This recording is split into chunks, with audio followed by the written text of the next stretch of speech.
I'm Callie Wise, Director of Service Delivery Improvement with the National Family Planning and Reproductive Health Association, also known as NIFRA. NIFRA is a nonpartisan, nonprofit membership association whose mission is to advance and elevate the importance of family planning in our nation's healthcare system. To create this video, we were lucky enough to work with Patty Cason, a family nurse practitioner who is an expert in patient-centered contraceptive counseling. This series of 4 vignettes offers different strategies that healthcare providers can use in adapting contraceptive care to telehealth delivery. You'll see that providers still use the same evidence-based practices to provide counseling as they would during an in-person visit, as outlined in the Quality Family Planning Recommendations, or the QFP. In each vignette, you'll see a provider, played by a real clinician, delivering contraceptive care and counseling to a patient, played by an actor, over a phone or video visit. We'll be skipping ahead sometimes and won't show you every moment of the counseling conversation. Instead, we'll focus on the tips and tricks that will help you to hone your skills for providing patient-centered care over telehealth. Before each vignette, our patient actors will let you know which skills to be looking out for in their visit. We hope you enjoy.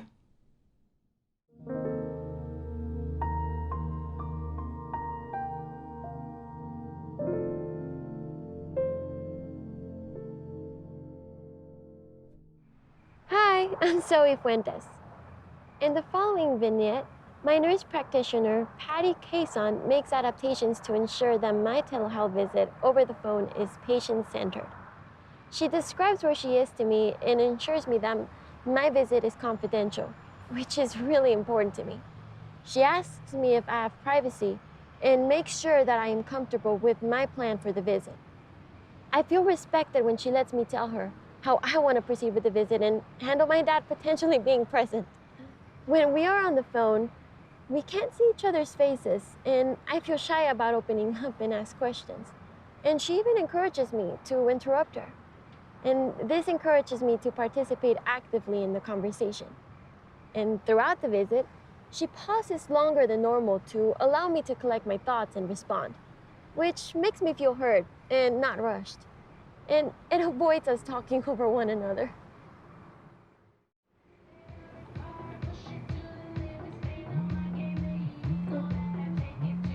Hello? Hello, this is Patty Cason. I'm calling for a scheduled phone visit. Am I speaking with Zoe? Hello, yeah, this is Zoe. Hi. Hi, Zoe. Is this still a good time for you to talk? Yes, it is. Great. I'll be doing your phone visit today. You know, Zoe, I'm having trouble hearing you. Would you mind turning your radio down for me? Oh, I'm sorry. No problem. Thanks. You know, I really like that song. Can you confirm your full name and date of birth for me? Zoe Fuentes, April 4th, 2004. Thank you. I'm glad we could find some time to connect. Yeah, me too. There was no way I could, get away and come to the clinic. Not without someone asking me where I was going first. So when Donna told me, you can just call me tonight, I was like, sweet. Great. Since we're on the phone and can't see each other's faces while we talk, I might not be able to tell if you have a question or if I wasn't being clear enough. So I'm probably going to stop pretty often to ask what questions you have. And please, if I'm not being clear or you want to say something, just interrupt me. Okay, I will interrupt. I want you to know that this visit is completely private, completely confidential. I'm in my office by myself, the door is closed, and no one else can hear our conversation. Are you someplace where you could speak privately? Yeah, it's okay. I'm in the car waiting for my dad to finish work. His shift's done at 7:15. Okay, great. So we have a little time, like a half an hour. And if you're still talking when your dad gets in the car, you could just quickly say something like, girl, bye, and I'll know you can't talk anymore. Or I can just say CD9. Or you could just say that. I've had patients use that before. If it comes to that, would you like to end the call, or should I switch to asking you questions that only require you to answer with a yes or a no? Yeah, we can do that. The yes or no thing. I just really want to get this implant out. Absolutely. I hear you, Zoe. You sound really clear about what you want, and we'll make that happen. If you and I were in the office right now, I'd be able to take out your implant right away while you're there. Good. This thing sucks. You know, if you're good with talking about it, I'm curious what's going on for you with the implant. Mm, I I just hate all the bleeding. And when I went to my doctor, I told her I couldn't even go 2 days without a panty liner. And she just told me like, well, you don't want to get pregnant, so leave it. And she just told me to like stick with it. Like, what am I supposed to do? Be good with walking around bleeding all over the place? That's bad, right? Well, that's some seriously annoying bleeding you've had there for a while. Ugh. Yeah. But most of the time, bleeding with the implant doesn't mean there's anything seriously wrong. You know, but I'd like to ask you some questions to be sure. You've had the implant now for 4 months, is that right?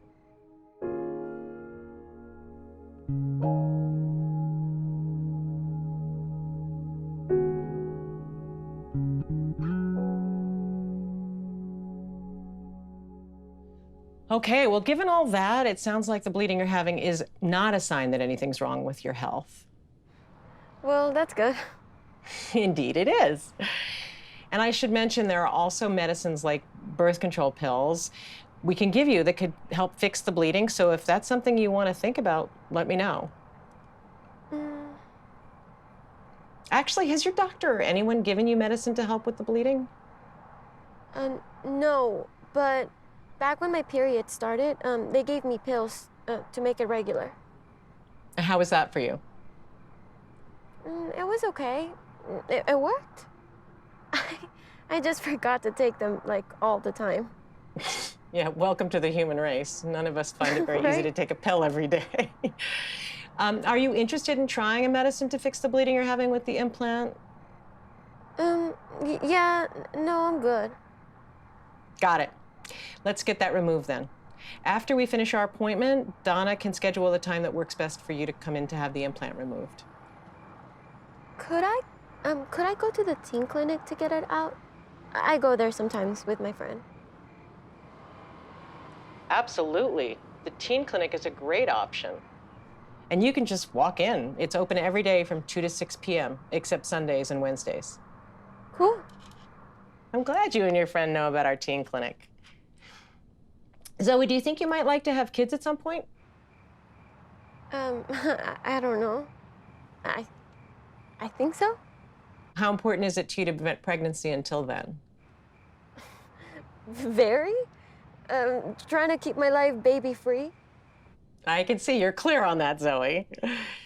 Since you've said it's very important to you to prevent pregnancy, would you like to talk about other ideas for birth control? Well, I really don't want to get pregnant. I always use condoms. Every time. Every time. Okay, Zoe, that says a lot about you. It's clear you're doing an amazing job of protecting yourself. It sounds like you'd like birth control that's excellent at keeping you from getting pregnant, but without all the crazy bleeding. Can you think of anything else that's important to you about your birth control? Well, my skin. My sister's on the pill for her acne, and it helped her. I was wondering if maybe there was something for me.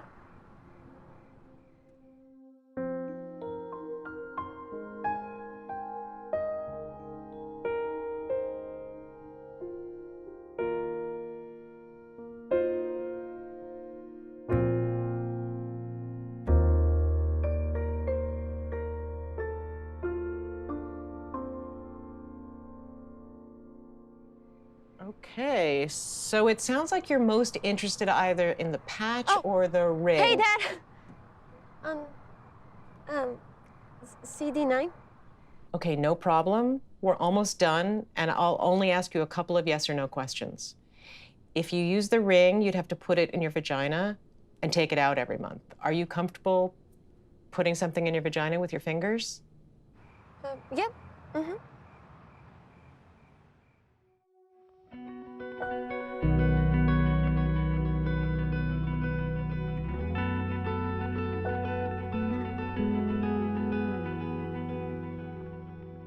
Hi, I'm Chase Anderson.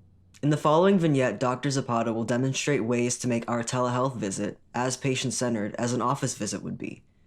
She remembers that I have experience with telehealth, and it's clear that she wants to make sure this telehealth visit meets my needs. She pauses more often than usual to give me time to think and respond without us talking over each other, which can easily happen on video. It is very important to me that the call is completely confidential, and I feel safe when she proactively tells me that no one else can hear our conversation. When Dr. Zapata points out positive things about me, I feel respected. I really appreciate that she asks about my reproductive goals without making assumptions or judgments. It's helpful that she uses a video platform to share relevant information that relates to my contraceptive preferences and helps me to make an informed choice. Dr. Zapata expresses empathy about my prior bad experiences with the healthcare system and supports my autonomy. When I have control during healthcare interactions, it helps me care for myself and build trust with my provider. It's nice to see you again, Chase. I know you've had telehealth visits with us. Are you pretty comfortable with telehealth, or do you have any questions? I'm basically a pro at this point, and I love it. I'm glad. Just as a reminder, our telehealth visits are completely confidential, just like visits in the office. I'm in a private space, and no one else can hear this visit. It looks like you might be at home.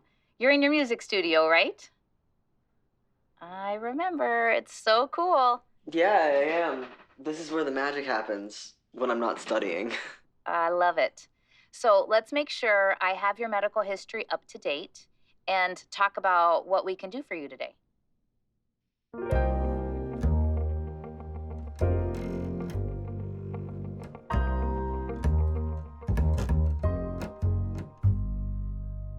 Yeah, that's why I made this appointment. My partner and I use condoms, but it fell off yesterday. I'm glad you knew to get in touch for emergency contraception because, as you know, transgender men can become pregnant while on testosterone. Do you think you might like to have children at some point? Yes, I definitely want to have kids someday. Family is very important to me. I really hate the idea of going off of hormones, but Yes, you're right. It's important to be off testosterone for a while before you start trying. And since you're here for emergency contraception, I'm assuming today's not the day. Is that right? yeah, no, not today. Definitely no time soon. How important is it to you to prevent pregnancy until then? Very important. I have to finish grad school. Got it. Since it's important to you not to get pregnant anytime soon, would it be helpful to talk about options for contraception? 100%. Okay. Do you have a sense of what's important to you about birth control? I would say I want something without hormones, that won't affect my hormone therapy. Yes, absolutely. Many of my patients feel that way. So that's a top priority. Do you have a sense of what else you might be looking for in a contraceptive? I'm not interested in something that has to be put in me. That type of exam doesn't really go that well for me. I'm sorry. Sounds like you've had some medical visits that have been hard. Please let me know if there is anything that I can do to make this visit easier. Are you kidding? This is great. But if I had to go in for an internal exam, maybe not so great. Good. I'm glad you feel like having your visits this way is easier. There are many birth control options that don't require any kind of physical exam. And given that it's a top priority to protect yourself from getting pregnant without impacting your hormone therapy, let's make sure you have all the information you need about the hormones that are in contraception.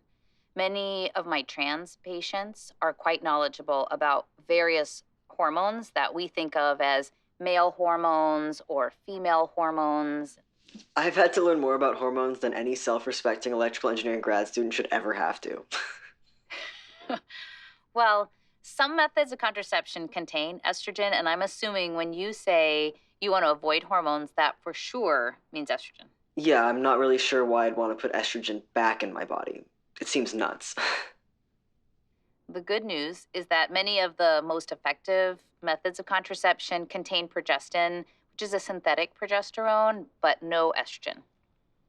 You may have heard progesterone described as a female hormone, but the adrenal glands and testes in male bodied people, designated male at birth, produce progesterone and need progesterone to produce testosterone.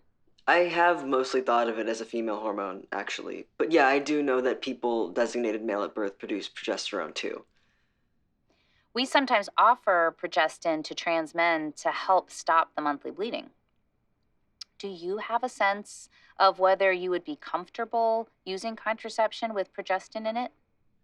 You know, I have a friend who I've known forever, since before we transitioned, and he doesn't need to use contraception anymore because he got a hysterectomy, but I vaguely remember him getting a shot of progestin when he first started hormone therapy to stop the monthly bleeding.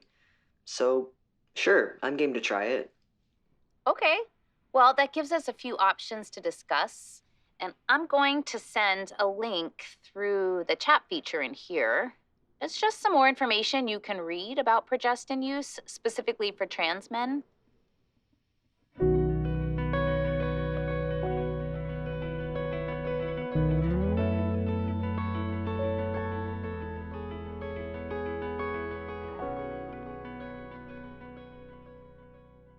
I think for now I'll go with the progestin pill. I have a daily testosterone routine that I never forget, so it would be simple to add a pill. Okay, we have a plan. I can order that right now online. Is Sentinella Pharmacy still the pharmacy you use? Yeah.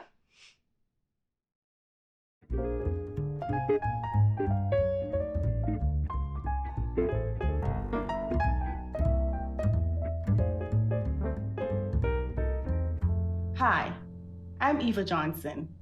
In the following vignette, Dr. Patel demonstrates how to make my telehealth visit as patient-centered as an office visit would be.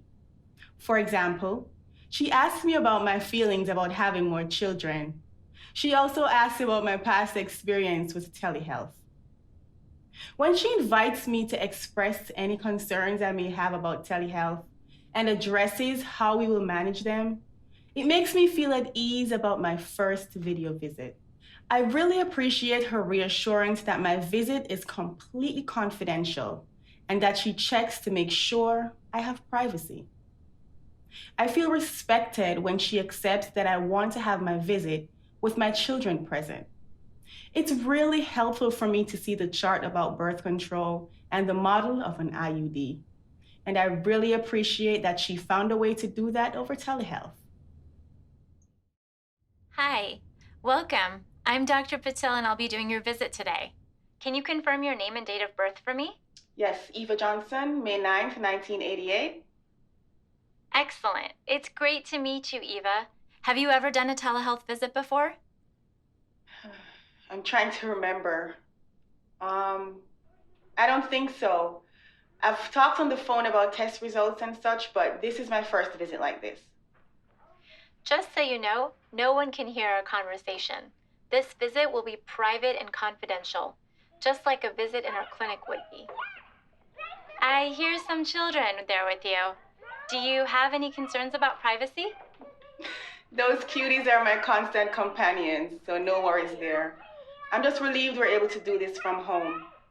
I'm so glad that this works well for you. Do you have any questions or concerns about doing our visit over video like this that I can address? I don't think so. Well, actually, my internet gets kind of spotty. If it cuts out, will we have to do this all over again? If the video can't keep up, we can try turning that off and just using the audio.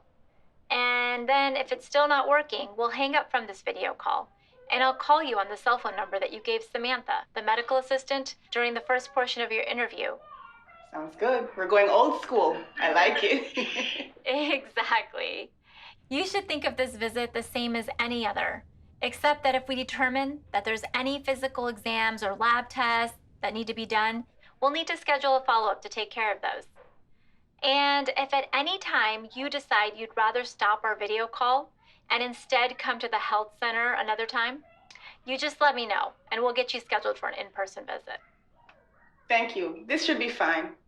I have all the information you told Samantha about your medical history and what you'd like to discuss today. I see here that you would like to talk about your thyroid medication. What has been going on?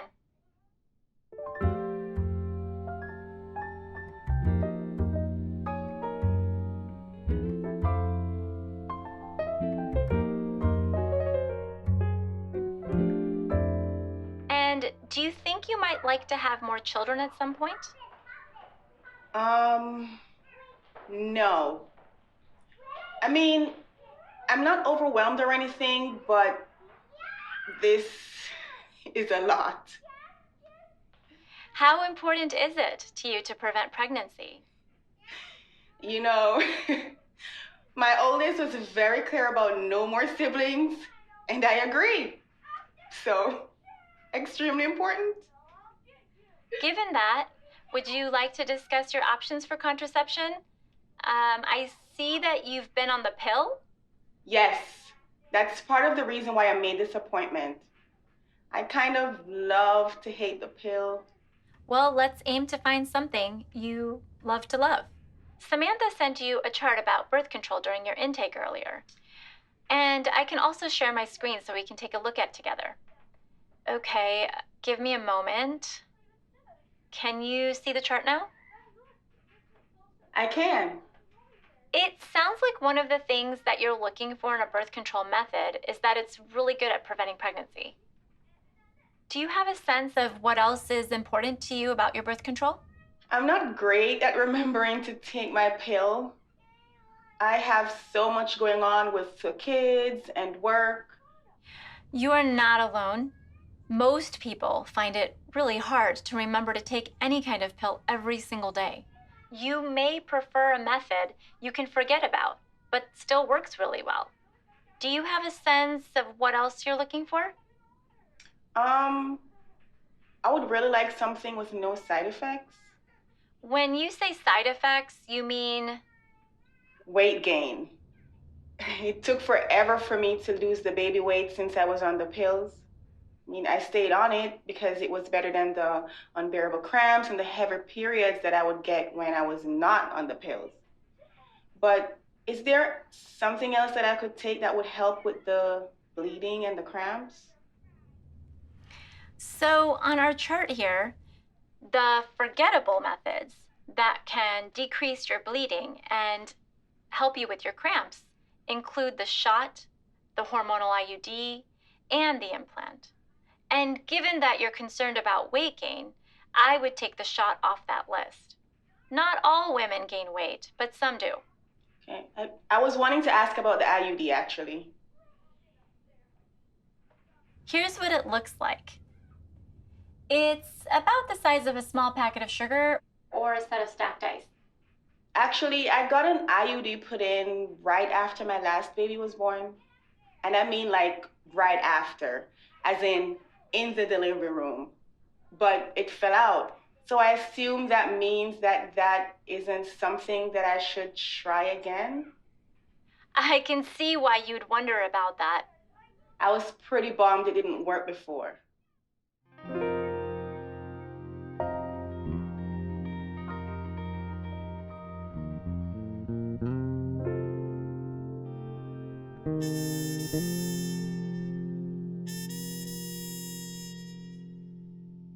What other questions do you have for me about it? You said it's good for up to 7 years, right? Yes, exactly. And I love that you remembered that it is for up to 7 years, but that you don't have to use it for the whole 7 years. If you change your mind and decide that you would like to have another child before then, or if you want it out for any reason at all, just come in and we'll take it out for you. And once it's removed, your ability to get pregnant will go back to whatever is normal for you immediately. That's amazing. I do telehealth visits on Tuesdays and Thursdays and see patients in the office Monday, Wednesday, and Friday. From what you've told me, it sounds like you're not pregnant and we don't have any reason why we can't place it for you right away.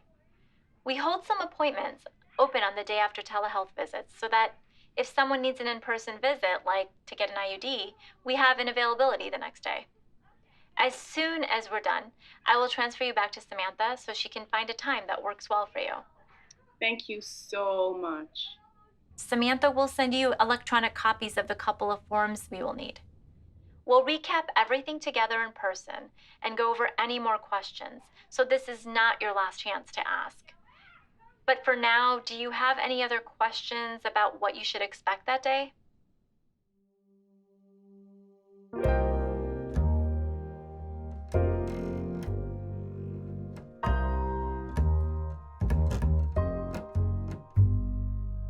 Hi, I'm Ben Conway. In the following vignette, Dr. Russo will integrate strategies to make my telehealth visit as patient-centered as an office visit would be. She asks me about my experience with telehealth, and she walks me through how it's going to work. This helps me to know what I can expect and reassures me that I will receive quality care. It also encourages me to participate in making sure that the telehealth visit meets my needs. When she checks to be sure that I have privacy, both for our conversation and before sharing images on the screen, it makes me feel safe and trusting. If she didn't let me know that she was taking notes in my medical record, I might have assumed that she was distracted on her computer. Later in the visit, she uses the technology to show me educational materials and send them to me after our visit. I appreciate that she makes sure that I have the information that I need. It's nice to meet you, Ben. I know this is your first visit with me. Is this your first telehealth visit? Yes, it is, although I use Zoom all the time for work. And let's be honest, I'd rather do just about anything than have to walk into an STD clinic. It'd be just my luck to see my daughter's friends all sitting there. Yeah, well, I'll walk you through how this will work today. Since you're here for an STD check, I'd like to ask you some questions about your sexual life so we can figure out what testing or treatment you might need.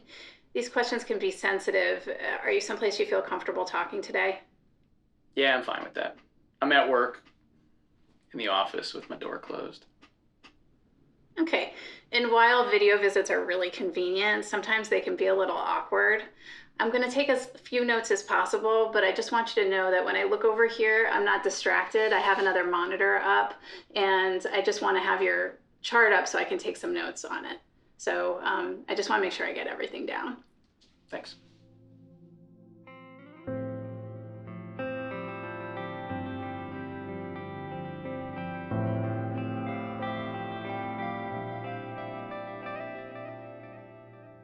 All right, hang with me for just a moment. All right, I've ordered the tests we talked about. So the lab will draw your blood for HIV and syphilis tests, and they'll collect urine for gonorrhea and chlamydia testing. Just confirming, if anything shows up, you said it's fine to call you at the phone number we used earlier when Sharon did your intake. Did you have any privacy concerns about that number, including voicemail? No privacy concerns. That's the right number, yes. Is there anything else that you wanted to discuss today? Actually, yes. This whole being single thing is full of fun new challenges. So let me get your take on this. I'm not sure how you can help, but the woman that I've been seeing is going to get checked for STDs this week too. We've been using condoms. I don't think she's using anything else. And while she's getting tested, I'm hoping that she'll talk with them about getting on birth control. I can't see that there's anything that I can do to make that happen. It's her body, and I won't tell her what to do or anything, but... Well, let's explore that. So it sounds like you don't want to have children, especially with this partner right now. Do you think that you'd want to have more children at some point? Oh no, I'm definitely done. It's got nothing to do with this woman I'm seeing. Being a dad is still the most important thing in my life. But my youngest, Shira, she's just had her 16th birthday. I feel like we're in the home stretch. So now that you're in the home stretch with Shira, how important is it for you to prevent pregnancy? On a scale of 1 to 10, a 10 to me. And surprisingly, I found myself in a really tough situation lately. I start dating a woman, and then eventually becomes clear that she wants to have kids, potentially with me. With the last one I dated before my new girlfriend, I felt like she didn't believe that I really meant it when I said I don't want any more kids. Those are really tough conversations. How have you handled that situation? I broke it off with my ex, and I'm trying again, but frankly, I feel like I've had more control when I was married. You know, even when we got pregnant by surprise, we talked it out and decided what to do as a couple. Now I feel like someone I'm dating could get pregnant and I wouldn't have a thing to say about it. I'm sorry. That came out sounding harsh. You know, Ben, I hear those types of things surprisingly often. I use condoms. I don't love them, but I use them. They also aren't a sure thing. There just isn't so much for me to use but condoms. I mean, well, and just pulling out. Have you heard about permanent contraception? No, what is that? You mean like getting your tubes tied? My ex had that after we had Shira. Yeah, that's exactly what I'm talking about, getting your tubes tied, which is actually a lot easier for men. It's called vasectomy. Right. The snip snip. Would you like to hear more about vasectomy? Sure. First, I'll show you what body parts we're talking about. Is it okay if I hold an image up to the screen that might be a little awkward for your coworkers to see? Thanks for asking. My office door is still closed and no one can see in here. Okay, so let's take a look at this diagram together. And I saw that you're signed up for our patient portal. So after today's visit, I'll also send some education materials to you that way. Okay, so these are the vas deferens, the tubes that bring the sperm to the semen.